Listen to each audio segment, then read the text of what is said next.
Andrew Williamson here. Welcome back to Williamson Education. During our last lesson, we learned all about the 9 parts of speech. In today's lesson, we will dive deeper into what I would call the most necessary of the parts of speech. That's to say, verbs. If you've ever spoken any English, then there's been no way for you to avoid verbs.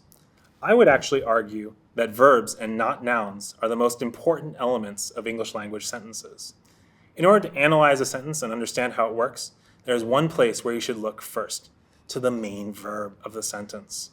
That verb won't tell you everything you need to know about the sentence, but it will tell you quite a lot. Verbs, as we know, are action words. They're like the engines of sentences, the beating hearts of ideas. Verbs make everything else move and work. Now, I don't want to scare you, but I do want to acknowledge that for many English language learners, and even for many native speakers of English, verbs are one of the hardest topics to learn. If you find verbs difficult, don't be worried. You certainly are not alone. You don't need to understand everything about verbs right away. In fact, it would be impossible to do so. The main reason that verbs can be so difficult is that they involve something called conjugation. Conjugation means changing the form of a verb in order for the verb to match with the subject of the sentence. There are sometimes different conjugations of verbs for each of the 3 different persons and for the many different varieties of the past, present, and future tenses. English also has several different moods of verbs, and these different moods sometimes have different conjugations too. You don't need to know all of these terms, but I wanted to mention them in order to give you a sense of some of the complexity involved in conjugation. Let's take a couple steps back so that we can understand how conjugation works. Before conjugation, every verb in English has an original unconjugated form. This version of the verb is called the infinitive form.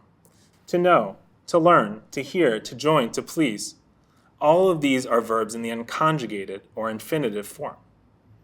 Every infinitive form verb has that word to before it, followed by the most basic form of the verb, which I call the infinitive base. There are thousands to tens of thousands of verbs in the English language. Each one of these verbs has an infinitive form that sits there waiting for you to use it in a sentence.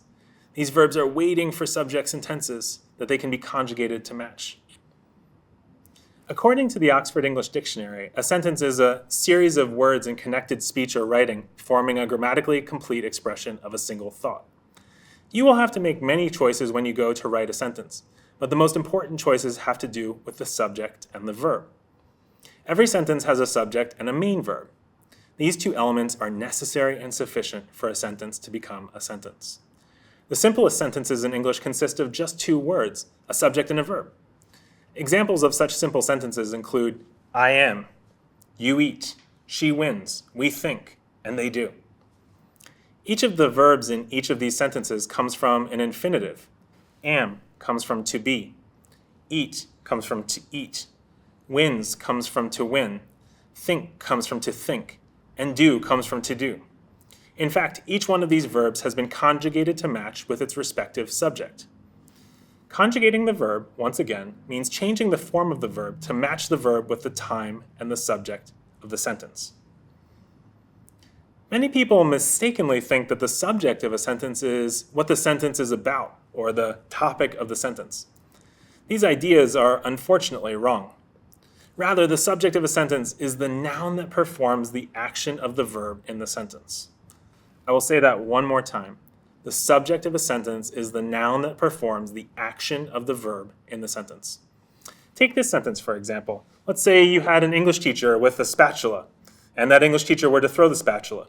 The English teacher throws the spatula. In order to analyze the sentence, we start by identifying the main verb of the sentence. What is the action taking place in the sentence? Throws. So the main verb of the sentence is throws. Now we ask ourselves the question, who or what is doing the throwing? Generally, we look at the words before the verb to find the subject of that verb. Often it is the word right in front of the verb that serves as the subject of the verb. That is the case in this sentence, where we find the English teacher immediately before the main verb.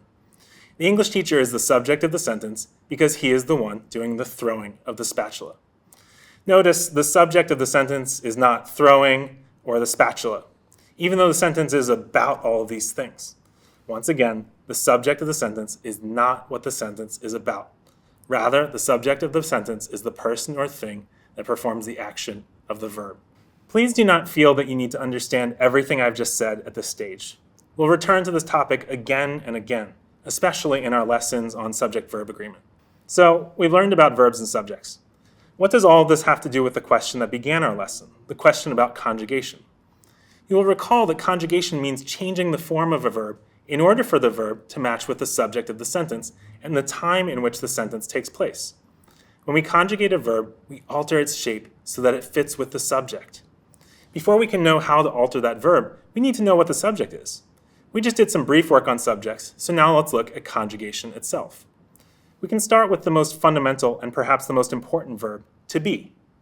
It turns out that to be is a rather interesting verb for conjugation because it doesn't follow a regular set of rules.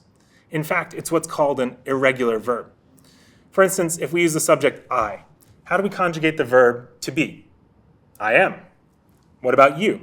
How does be conjugate for the subject you? You are. Or she is, we are. And finally they are. So we can see that we have all of these different forms of the verb to be depending on the subject for which we are conjugating the verb. Am, are, and is. Which form of the verb we use depends on which subject we want to use. There are thousands of verbs in English, all with their own conjugations. Now, to be fair, the verb to be is an especially irregular verb, meaning that it really does not follow the normal rules of conjugation.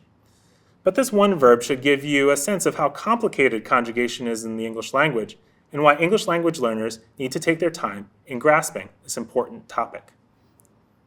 Let me put your mind at ease with a simpler verb, to walk. To walk is a regular verb, meaning that it follows normal rules of conjugation. How does to walk conjugate? I walk, you walk, she walks, we walk, they walk. See? Much simpler. Part of the reason that conjugation can be so challenging for new speakers of English is that some languages don't even have conjugation at all. Mandarin Chinese, the second most commonly spoken language of the planet, does not use conjugation to mark the person or the time of a sentence.